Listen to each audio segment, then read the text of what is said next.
Donald Trump মার্কিন president হিসেবে ক্ষমতা গ্রহণের পর সবচেয়ে বেশি দুশ্চিন্তায় ছিল যুক্তরাষ্ট্রের অভিবাসীরা। যুক্তরাষ্ট্রের ৪৭তম প্রেসিডেন্ট হওয়ার আগেই ট্রাম্প ঘোষণা করেছিলেন ক্ষমতায় গেলে অবৈধ অভিবাসীদের যুক্তরাষ্ট্র থেকে বের করে দেবেন তিনি। অবশেষে হলো তাই।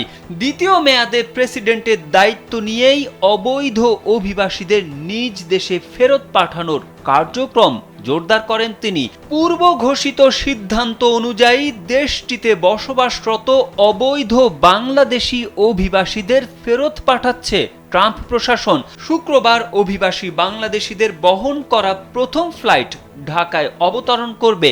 ঢাকার একাধিক কূটনৈতিক সূত্র কালবেলাকে নিশ্চিত করেছে,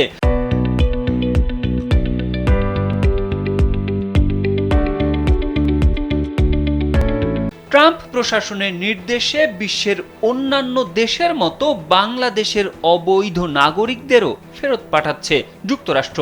এরই অংশ হিসেবে যুক্তরাষ্ট্র থেকে প্রথম ধাপে ৫ থেকে ৬ জন অবৈধ বাংলাদেশি নাগরিককে গ্রিফন এয়ারের একটি গোপন চার্টার্ড ফ্লাইটে করে ঢাকায় পাঠানোর কথা।